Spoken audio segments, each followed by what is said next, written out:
Hello दोस्तों, स्वागत है आप सभी का लिखिकार टीवी चैनल में। तो दोस्तों आज मॉडल कहानी है, तो चलो स्टार्ट करते हैं।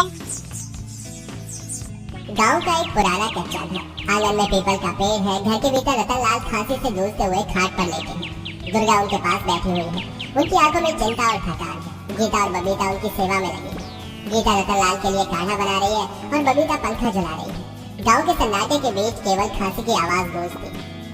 माँ, बाबूजी की तबीयत दिन ब दिन बिगड़ती जा रही है। हमने जितनी दवाई दी कोई फायदा नहीं है, दवाइयाँ भी बेअसर हो गई हैं। तेरा भैया अनमोल होता तो शायद कुछ और उपाय करता। हमारे पास इतने पैसे भी नहीं है कि हम तुम्हारे बाबूजी का इलाज करवा सकें।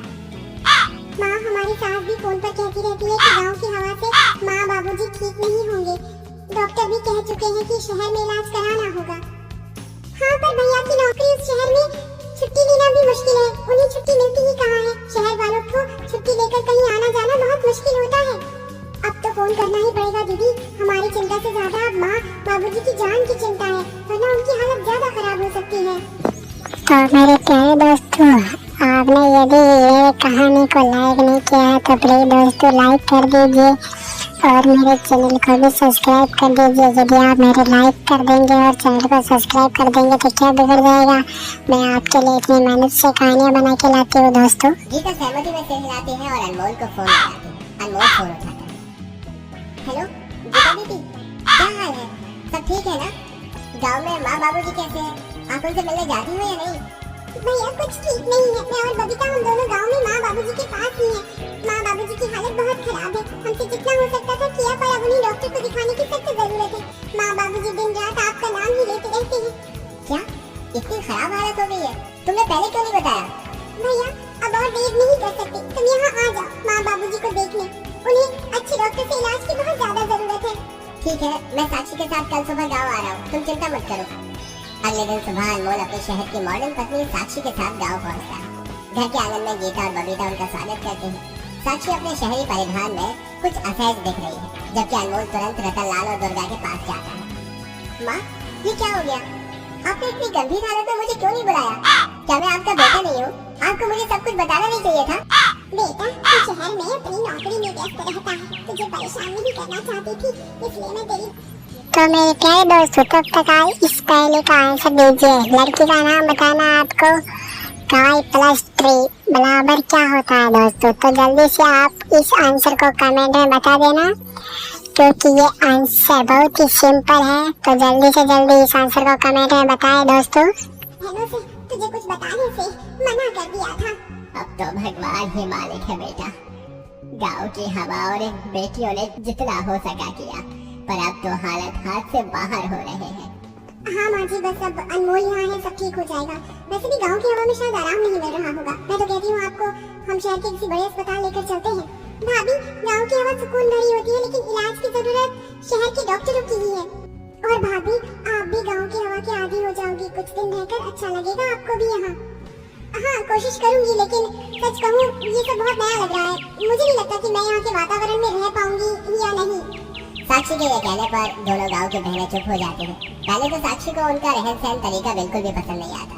दूसरा, गांव में शहर जैसी सुख सुविधा नहीं होती, जिससे उसे कुछ परेशानियां भी होती हैं। ऐसे ही धीरे धीरे कुछ दिन बीत जाते हैं। अनमोल की देखभाल से रतनलाल और दुर्गा की तबीयत में सुधार आने लगता है। परिवार में धीरे धीरे सामान्य स्थिति लौटने लगती है। अब करवा चौथ का पर्व नजदीक आ गया है। माँ, मैं ये सोच रही थी कि क्यों ना हम दोनों बहनें अपने ससुराल चली जाएं, क्योंकि करवा चौथ का व्रत आने वाला है। हाँ माँ, और अब तो अनमोल भैया आ गए हैं आपकी देखरेख करने के लिए। आपको किसी चीज की परेशानी नहीं होने देंगे। करवा चौथ आ रहा है तो हम सोच रहे थे कि हम अपने ससुराल चले जाते हैं। तुम दोनों अपने ससुराल क्यों जा रही हो? तुम्हारी भाभी शहर से यहाँ पर आई है, उसे अभी यहाँ रहने में थोड़ी दिक्कत हो रही है। जब इतने दिन रुके हो तो करवा चौथ भी यही मनाकर चली जाना, और अपनी भाभी को भी सिखा देना कि कैसे करवा चौथ मनाया जाता है। अच्छा माँ, आप कहती हो तो रुक जाते हैं। अपनी माँ के कहने पर गीता और बबीता अपने मायके में रुक जाती हैं और करवा चौथ की तैयारियों में जुट जाती हैं। इसी के चलते आंगन में हलचल और रौनक लौट आई है। बबीता, तूने करवा माता की पूजा करना नहीं है? बहुत सुंदर दिख रही है।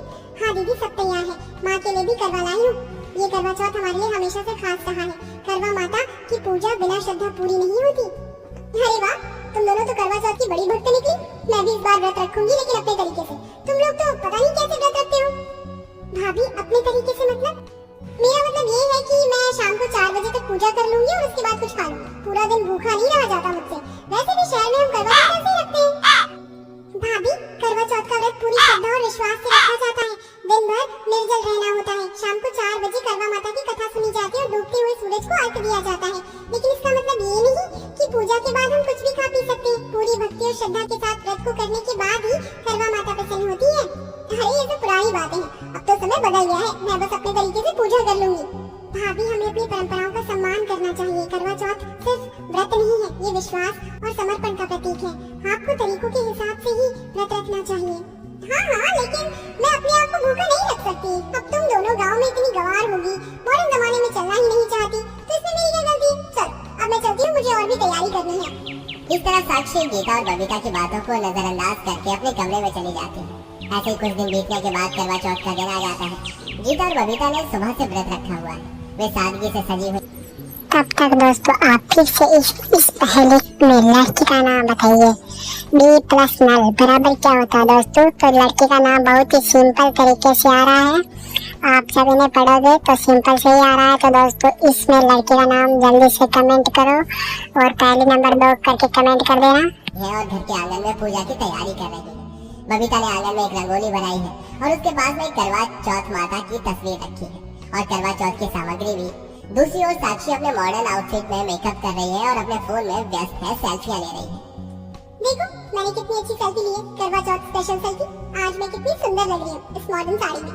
तुम लोगों ने इस तरह साड़ी क्यों पहनी है? कितना पुराना आउटफिट लग रहा है तुम्हारा। भाभी, सेल्फी छोड़ो और पूजा की तैयारी करो। करवा माता को सेल्फी नहीं, आपकी श्रद्धा चाहिए। अरे तुम लोग तो बहुत पुराने ख्यालात की हो। मैं पूजा कर लूंगी। वैसे भी मैं शाम को 4 बजे पूजा करके फिर कुछ खा लूंगी। भूखा रहने से मेरी तबीयत बिगड़ जाती है। भाभी, ऐसा मत करना। ये व्रत संपूर्ण दिन का होता है। शाम को चंद्रमा को देख कर ही इसे तोड़ा जाता है। नहीं, मुझसे ये नहीं होगा। मैं अपने तरीके से ही करूंगी। इन गवारों को तो मेरे बहाने भी समझ नहीं आ रहे। कौन भूखा रहेगा बेफालतू में? मुझे तो भूखा रहने की आदत भी नहीं है। सुबह से नाश्ता भी नहीं किया, अभी से मेरे पेट में गुड़गुड़ हो रही है। साक्षी फोन में सेल्फी लेने में ही लगी रह जाती है। कुछ देर में गांव की औरतें आती हैं और सभी औरतें मिलकर करवा माता की पूजा करती हैं। वो सारी औरतें अपनी पूजा की थाली एक के बाद एक को देकर गोल गोल घूमती हैं। साक्षी उन्हें दूर से देखकर मन ही मन मुस्कुरा रही होती है। इन गवारों को और कुछ आता भी नहीं है। चलो, ये देखने में तो अच्छा ही लग रहा है। इसकी वीडियो बनाकर पोस्ट कर देती हूँ। वो छोटी सी वीडियो बनाकर पोस्ट कर देती है। उसके बाद वो अपने आप में ही मस्त रहती है। धीरे धीरे शाम के 4 बजे का समय हो जाता है। साक्षी शाम 4 बजे ही पूजा कर लेती है और चाय पी लेती है। उधर गीता और बबीता ने दिन भर निर्जल व्रत रखा और चंद्रमा की पूजा की। तभी अनमोल की तबीयत अचानक बिगड़ जाती है। वो बेहोश हो जाता है। अनमोल, क्या हो रहा है तुम्हें? अचानक से क्या हो गया? हे भगवान, ये क्या हो गया मेरे बेटे को? भाभी, मुझे लगता है कि करवा माता आपसे नाराज। तो मेरे प्यारे दोस्तों, अब इसमें आपको शहर का नाम बताना है दोस्तों। शहर का नाम B+ला बराबर क्या होता है दोस्तों? मैं पढ़ रहा हूँ, उसमें सही आ रहा है तो जल्दी से जल्दी दोस्तों इसे भी कमेंट करें और कमेंट में लिख दे पहले नंबर 3 का आंसर। तो जल्दी से जल्दी कमेंट में बताओ। आपने व्रत सही तरीके से नहीं रखा क्या? मैं तो पूजा कर चुकी थी, फिर ऐसा क्यों हुआ? भाभी, करवा चौथ का व्रत दिखावे के लिए नहीं होता, इसे श्रद्धा और समर्पण से निभाना होता है। आपकी पूजा में वो भाव नहीं था, इसलिए करवा माता नाराज हो गई है। मेरे ख्याल से आपको दोबारा से करवा चौथ रखना चाहिए और करवा माता से अपनी की माफी मांगनी चाहिए। हे भगवान, ये मैंने क्या कर दिया? मुझे अपनी गलती का एहसास हो रहा है। मैंने इसे हल्के में लिया। मुझे लगा था कि बस पूजा करने से सब ठीक हो जाएगा, पर अब समझ आया कई चीजों को सही तरीके और नियम से ही करना चाहिए। तो दोस्तों ये है पहले नंबर 4। इसमें आपको एक सब्जी का नाम बताना है। इसमें 99% लोगों ने गलत जवाब दिया है। जो भी इसका सही जवाब देगा उसे हम कुछ इनाम भी देंगे। तो आप पहले नंबर 4 करके इसका जल्दी से जल्दी आंसर कमेंट में कमेंट करो, जल्दी से करना।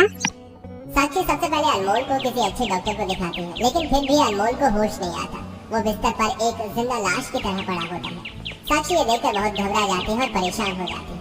करवा माता, मुझे माफ कर दो।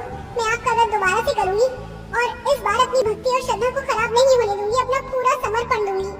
इस बार साक्षी पूरी श्रद्धा के साथ करवा माता की पूजा करती है। जिस दिन उसके गांव की नंद उसका साथ देती है, उससे साक्षी का व्रत श्रद्धा के साथ संपूर्ण होता है।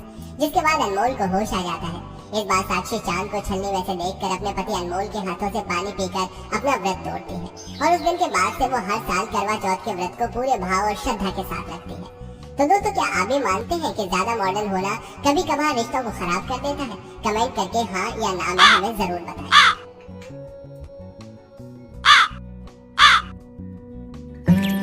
मेरे प्यारे दोस्तों, कैसी लगी आपको ये कहानी और ये क्या पहेलियों की? मुझे पता है आपको बहुत ही अच्छी लगी होगी, लेकिन वीडियो को लाइक कर देना, चैनल को सब्सक्राइब कर देना। और बंदर मामा भी आ रहे हैं, देखते हैं क्या बोलते हैं आपको। हेलो दोस्तों, कैसा लगा आपको ये वीडियो कहानी? कहानी अच्छी लगी हो तो वीडियो को लाइक कर देना, चैनल को सब्सक्राइब कर देना और बेल आइकन ऑल कर देना, जिससे कि नोटिफिकेशन आपके पास पहुंच सके दोस्तों। और कहानी से आपको क्या शिक्षा मिली है कमेंट में ज़रूर बताना। तो धन्यवाद दोस्तों।